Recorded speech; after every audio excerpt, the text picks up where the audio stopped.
My name is Mackey Yokem. I'm the Director of Leadership Ministries at the Methodist Foundation for Arkansas. And one of the things that we are in the process of doing is preparing for a pilgrimage for laity to the Holy Land, Israel, coming up this October.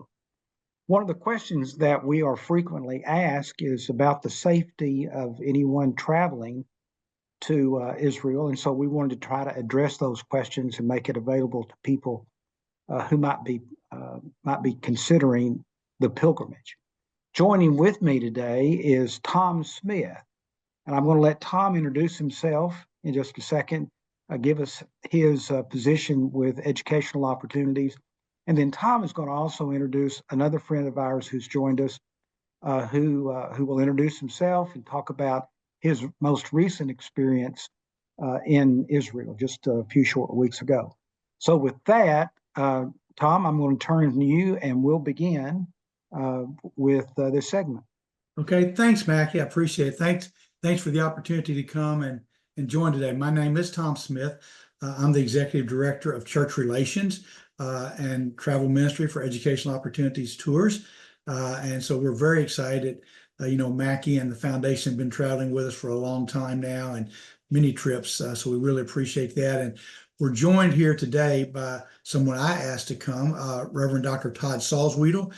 Todd is the pastor at Lubbock First United Methodist Church in Lubbock, Texas, and was just on a Holy Land, what we call a Holy Land inspection tour. He was over with a group of about 30 other senior pastors and our CEO, President James Ridgway. So Todd, welcome. Thanks for being here today. Well, thanks for having me, and any chance I get the opportunity to get to speak about traveling in the Holy Land, and especially around the concerns that people have, questions they have about safety and the reception that we get there, I'm always happy to speak about that. So just thanks so much for having me. Thanks, Tom and Mackey. Yeah. Well, Todd, thank you for the time, and Tom, thank you for being here as well.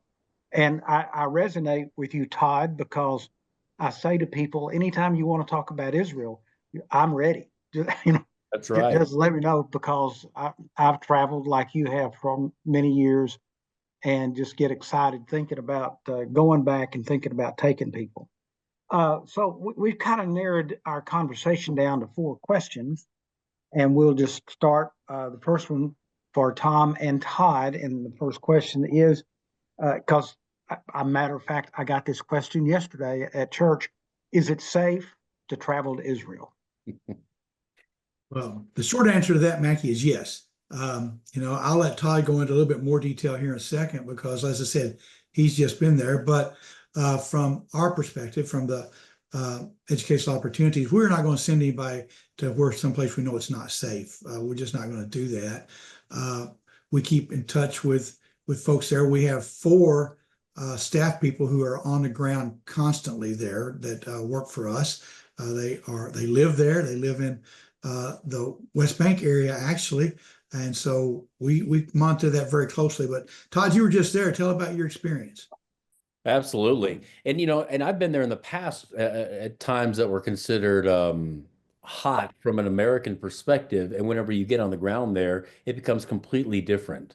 One of the stats that I use out here, or one of the ways that I describe it out here, in all the Sunday school classes and presentations I've done, I think, Tom, you'll be happy to know, I think I've done about 20 presentations in the last month in the middle of Easter season, Tom.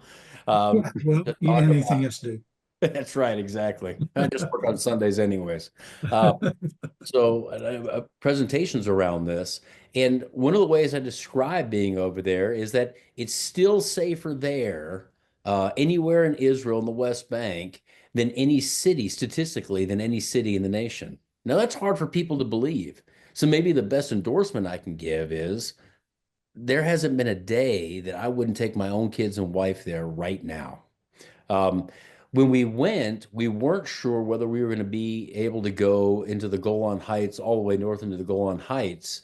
But we were within a mile of the Lebanese border. We looked down over the UN observation base that's there on the Syrian-Israeli border.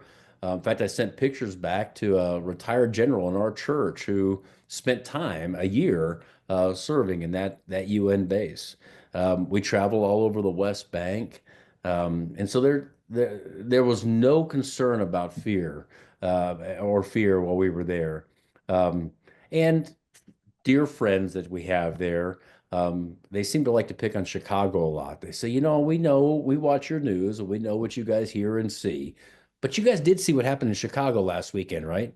Or the weekend before, or the weekend before, or the weekend before. And they're not wrong.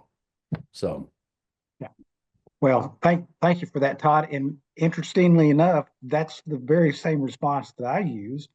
I was visiting over the weekend, and I said to someone in response to the question, "You're actually safer there than you are at the mall," that's right. and that's absolutely true. And kind of moving on, Tom, to question number two. Tom, you actually answered question number two without being asked. And that question is, are there people on the ground monitoring the safety of the places that we will visit? And I know that is well, I'm in touch with people over there frequently. You probably more, but do you need to say any more about that in response to that question? Frankie, just to reiterate that is that, 3 of the 4 staff people we employ there are female. Yeah. So I always get a lot of concern about that. 2 of them are unmarried, single females who live there and work there and travel there extensively back and forth across the checkpoints through the West Bank into Jerusalem and other areas, and feel perfectly safe in doing so. And I talk to them regularly, and we have people monitoring all the time. And not only that, as Todd mentioned, our friends who live there in other spaces, the shopkeepers, the guides. I get text messages from guides and shopkeepers, regularly. Say, this is what's going on. When are you coming back, Tom? We need you back here. That's right. Yeah. Well, maybe Todd, you can respond to this third question, and that is, how close would our group, be close to any potential violence? Yeah. So people in particular worry about Gaza, for example, right? I happened to be on the cruise with Tom on October 7th, 2023. We were heading to Israel and then Egypt. We were about 100 miles out from Haifa whenever the rockets were launched from Gaza. And obviously, we didn't get to port that day on October 7th, nor did we get to go to Egypt. But I've been down in Ashdod and Ashkelon many times. But those aren't places that you go on the tours that we take through EO. You might if you were doing a cruise, but that's not going on right now. I will tell you that in a separate trip, in a study tour a study trip that I did there more than 10 years ago. I've been within 50 yards of Gaza, but there's nothing that we go to see in terms of our Christian heritage. There are no sites down there in that area. So Yeah. the area that's kind of a hot zone that people get concerned about and hear about in the news, we're never in that area. And so the areas EO is so good, and they have such an amazing network between the employees that they have, the shopkeepers that they know, the guides. The guide network is like the best game of telephone you've ever seen in your life, right? I Yeah. mean, they have their pulse on what's going on everywhere. Um, so the places you're going are places that are easily safe. You're not going to be in the hot areas like Gaza, and um, regardless of where you are in the West Bank, Israel proper, the Golan Heights, the folks and the places that we go to visit, they're they want to make sure that we as pilgrims and guests are well taken care of. The hospitality is just overflowing, and they want to be very protective of us. Um, to my knowledge, there's never been an incident with a guest with EO that's been injured or been in a negative situation like that. So yeah, I have no concern. Well, I'm glad to hear you say that, because it's somebody other than me saying it, because I respond in that manner. Well, and question number 4, you kind of addressed too, and that is, what about Gaza? Hmm. People hear when they watch the news about all they get is what's going on in Gaza. And I keep trying to say, you won't be 60 miles from Gaza. I mean, I've never been there, never even been close to it. Ashkelon was, I guess, the closest I've ever been to it. But, Sure.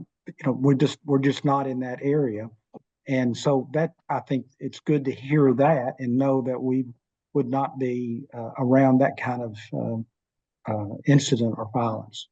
Yeah, to help people understand a little bit, Maxie. I mean, when you think about distances, because it seems like everything's wrong on top of each other. Gaza is like, if you're in Gaza and you're in Tel Aviv, it's like being in Little Rock and Fayetteville. Yeah. I mean, that kind of Yeah. distance. So it's not like it's happening right down the street from you. I mean, it's a ways away. Yeah. Well, and one of the things I've always said is that I wouldn't take you anywhere that wouldn't be safe. And Right. EO is not going to let me take you anywhere that wouldn't be safe. That's right. Just the safety issue is just so paramount that couldn't just, that's just something that's taken care of. And it's good to hear you two gentlemen say that, as well as Todd say, as of, just a few weeks ago, it all remains to be true. So. And we just had groups there last week. I mean, one of my really good friends is returning from there today. It's just been in the Holy Land. So one of my own personal hosts that is there, and we've got groups going in May. So we have constantly got groups still going. But Mac, I think the questions that are being asked are really important, right? Worrying whenever people hear things like Gaza or even the Golan Heights, all the different things that are going on, they're great questions to ask because they become opportunities for people to learn, to be curious and become better informed about some of that situation and the players involved, right? So those are great questions to ask. But the best endorsement I can give is I don't put my family in danger, but if Tom had a ticket for us right now, all four of us would be going. Yeah. Well, listen, to the two of you, thank you for the time and thank you for the information. And we'll be in touch if we need it. We're going to close this out. I'm going to just kind of end by saying, if anyone out there is interested in additional information or has specific questions about this pilgrimage coming up October 13th, they can call me. My cell phone number is 479-871-8326. If I'm awake, I'm at work, and Israel is my favorite topic. So please call. Thank you very much.